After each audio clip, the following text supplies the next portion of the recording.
লোকে জিজ্ঞাসা করেন যে থেরাপি কতদিন চালাতে হবে। তাদের প্রথমে আমায় জিজ্ঞাসা করতে হবে যে কোথায় পৌঁছতে চান। লোকে বলবে আমার বাচ্চা কথা বলুক। দাঁড়ান, কথা বলাটা একটা সিঙ্গেল মাইলস্টোন নয়।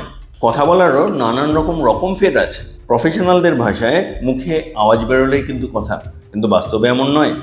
এখানে ইন্টেনশনালিটির একটা ব্যাপার আছে, মানে বাচ্চা ক্লিয়ার ইন্টেনশনের সাথে কমিউনিকেট করছে কিনা। দেখতে হবে যে বাচ্চা ইনপুট নিতে পারছে কিনা, প্রসেস করতে পারছে কিনা এবং সঠিকভাবে আউটপুট দিতে পারছে কিনা।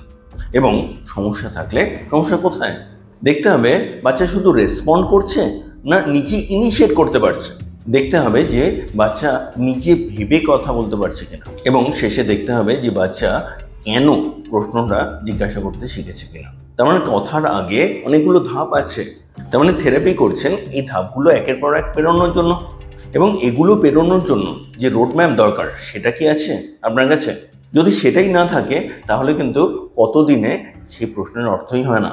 সুতরাং যদি এই পুরো রোডম্যাপ পেতে চান, নিচে কমেন্ট করুন রোডম্যাপ, এবং আমরা জানাবো কিভাবে আপনি এই রোডম্যাপ পেতে পারেন।